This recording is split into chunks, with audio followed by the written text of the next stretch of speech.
Welcome to Hope Natural Health, the podcast inspiring you to be your best version. Join me, your host, Dr. Erin, naturopathic doctor, dog mom, cancer survivor, and girl boss weekly as we discuss all things health, hormones, and happiness with a little side of this thing called life.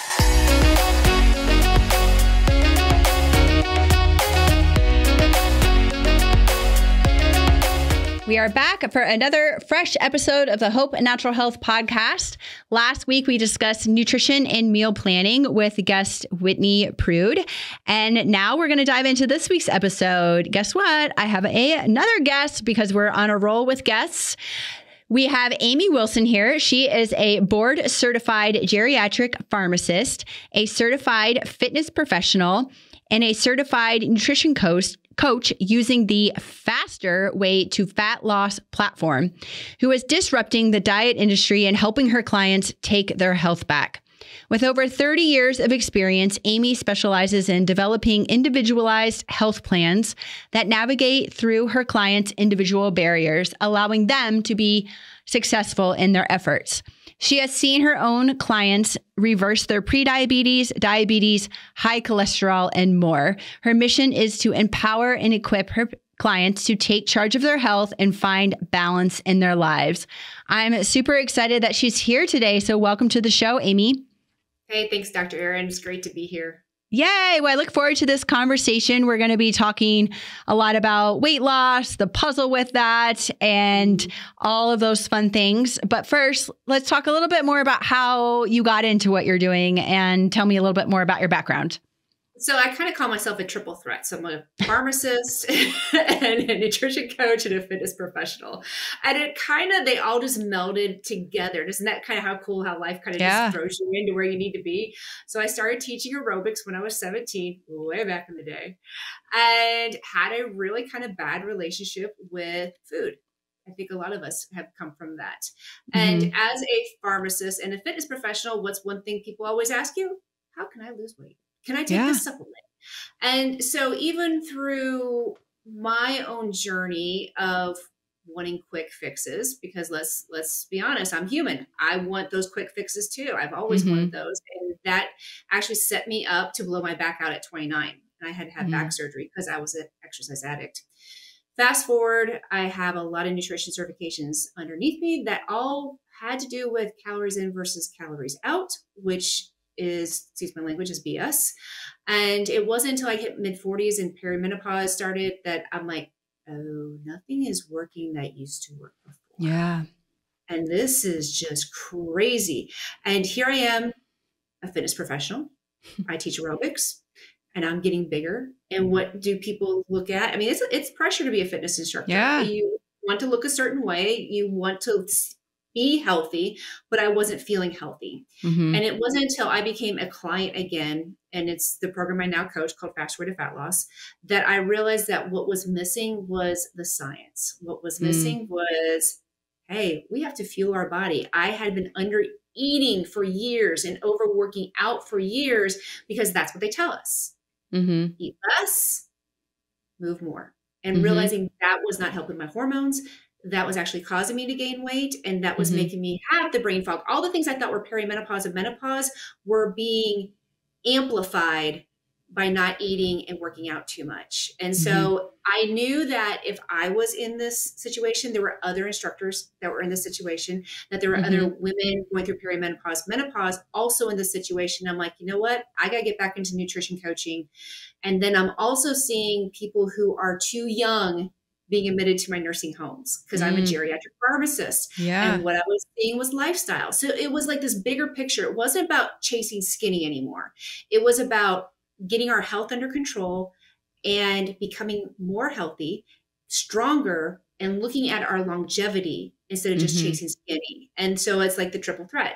We have to work out. Yes, but we don't have to work out crazy. We have to eat. It's not starving ourselves anymore. We have to eat. And then it's also, okay, let's look at the medical side of it. Let's look to see how our bodies work with chemistry. Let's look to see if we can decrease your inflammation to maybe decrease and prevent diseases. So it's like I said, it's a triple threat. Yeah. With what you do and then also your credentials. I've never even heard of a geriatric pharmacist. I didn't even know that There that are, existed. I think there's 9 board certified specialties. Oh, wow. Geriatrics is one of them. So what I do is I work in long-term care. So nursing homes are my business. And yeah, so I kind of see the outcome of poor health habits. Yeah, I bet. Yeah. So let's focus on like the mechanical aspects of weight loss, and how can women improve the fat burning component to weight loss? The one thing that we can do that we don't think is one that we need to eat. And I know we might get into what's going on in the news right now, but we do need to eat, and we also need muscle. And that is our longevity. That is our age backwards. That is our fountain of youth.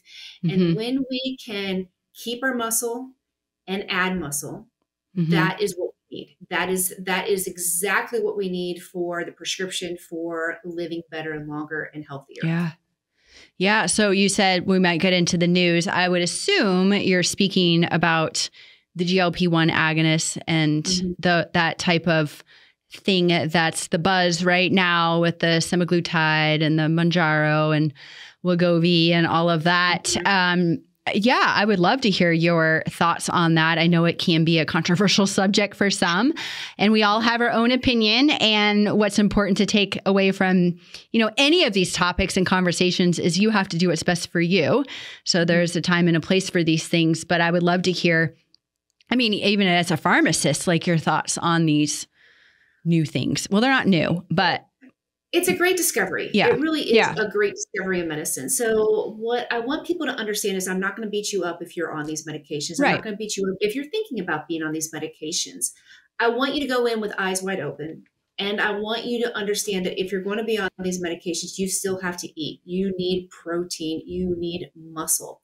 Because what we're seeing with a lot of these medications, and I'm not talking about people who need it for type 2 diabetes or are right there on the border between prediabetes and type 2 diabetes. What I'm talking about is using it for a lifestyle drug to lose weight.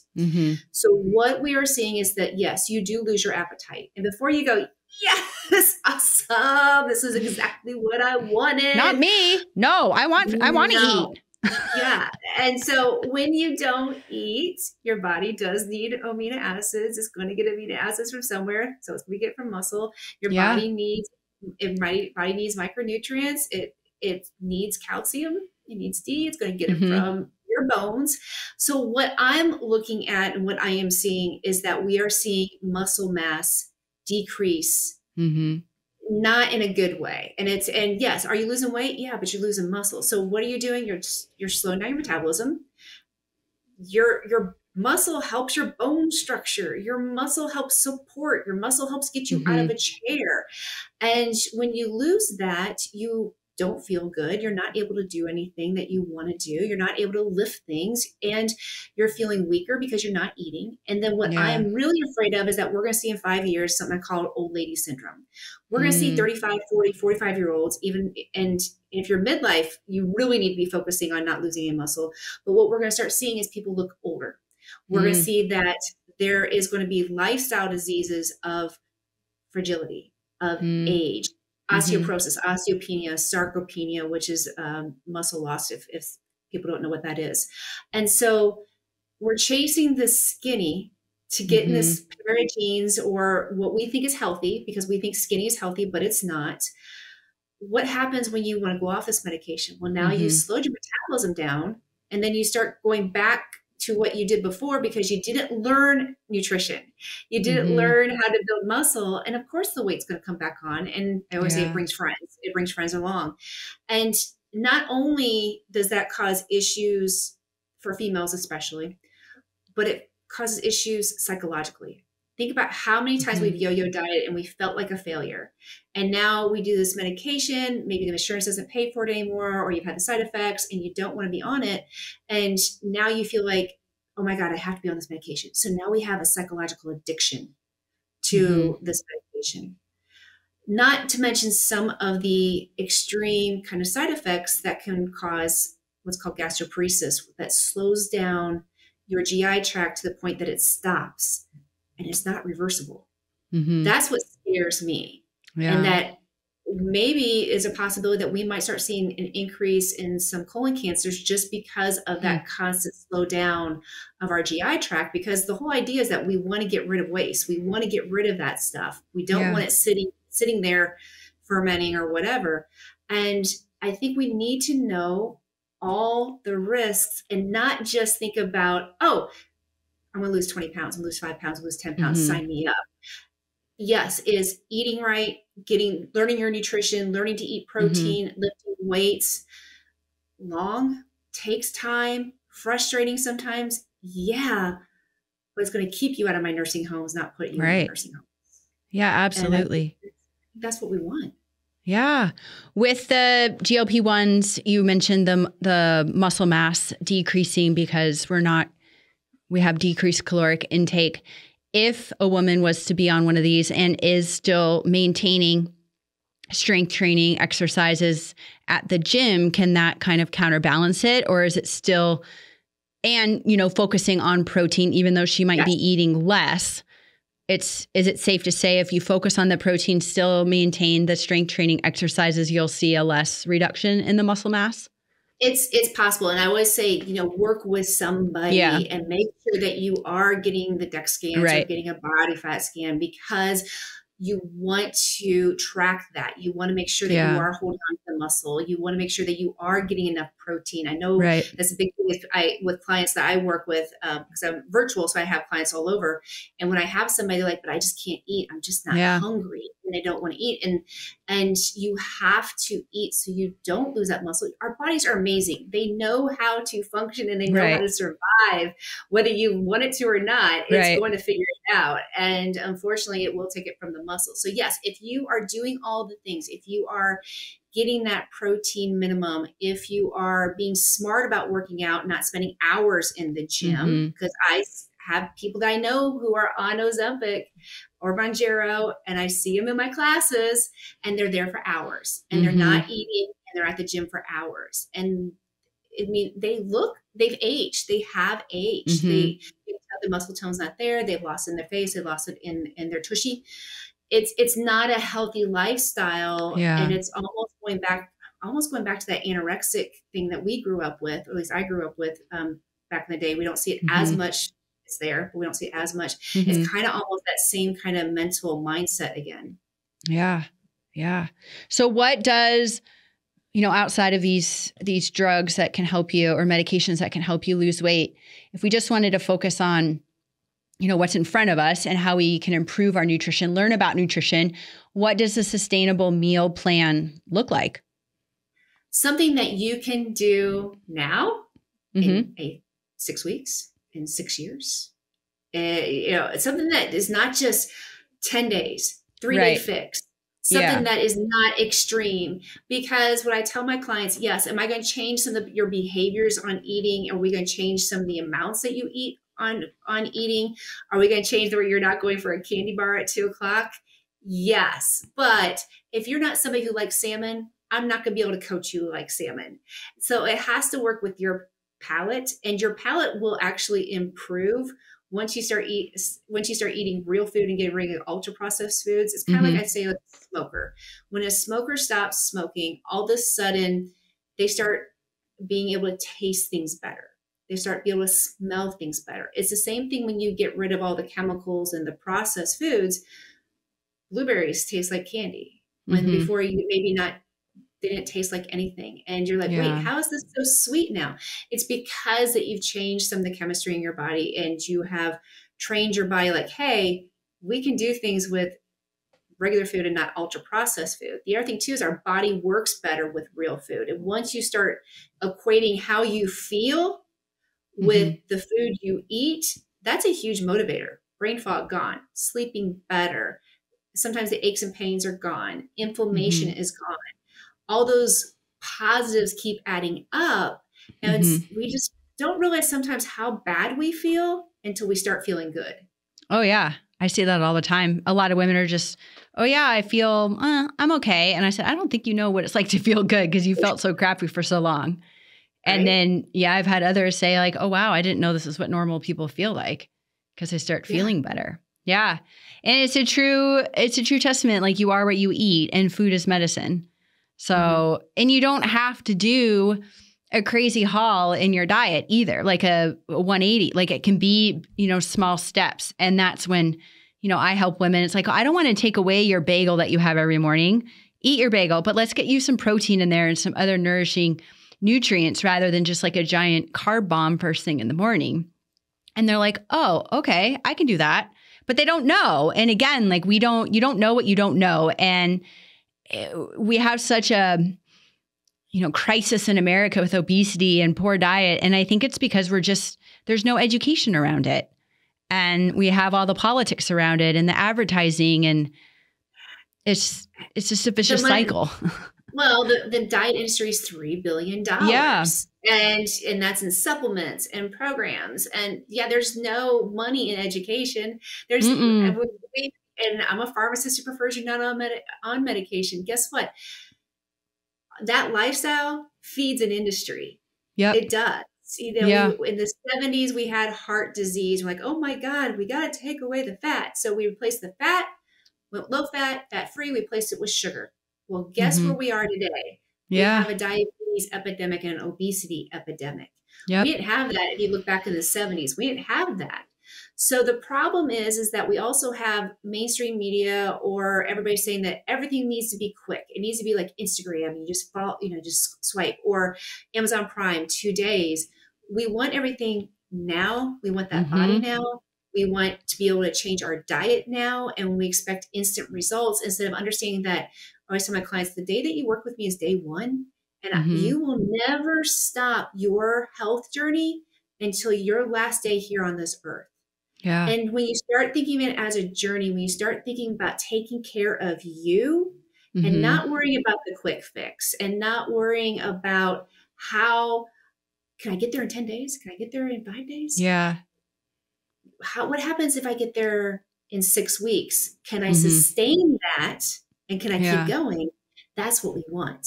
Yeah, absolutely. As we age, our metabolism slows down more commonly in women, and men too, but probably mostly more. It's harder for women to lose weight as we age. So what are some things that are crushing our metabolism in women? It's something called NEAT. Non-exercise activity thermogenesis. And that is a fancy word for saying move your butt. It really is. What we do as we age, we think we can sit. Just sit here, you get a desk job. Maybe you were playing with your kids. And now all of a sudden you are the carpool mom. You are the one, the soccer mom. You're driving them everywhere. You are no longer up and running after them. You're sitting watching their practice. We don't move. So our sedentary lifestyle has caused our metabolism to go down. Because we're not lifting weights, and we have started dieting probably since we were 16. And every time we went on a quick fix, we didn't lose body fat. I don't care what anybody told you. You're like, no, you may have lost a little bit, but guess what? No, you mainly lost water and muscle. Every time we did that, that adds up. And guess what? It doesn't add up in a positive direction. It adds up in a negative direction. And our metabolism slows down. So then we hit 40, and guess what? Oh, it caught up with us.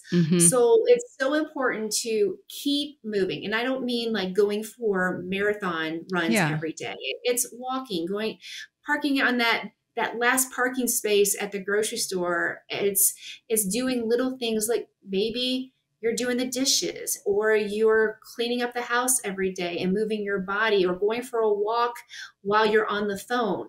Those little things also add up, and this time into a positive direction. So you add that with cardiovascular exercise, not cray-cray.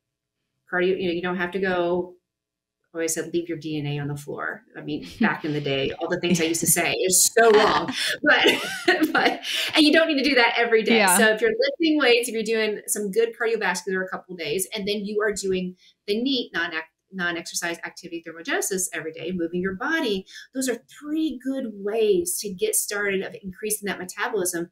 Then you pair that with some good nutrition, and you're well on your way. Yeah.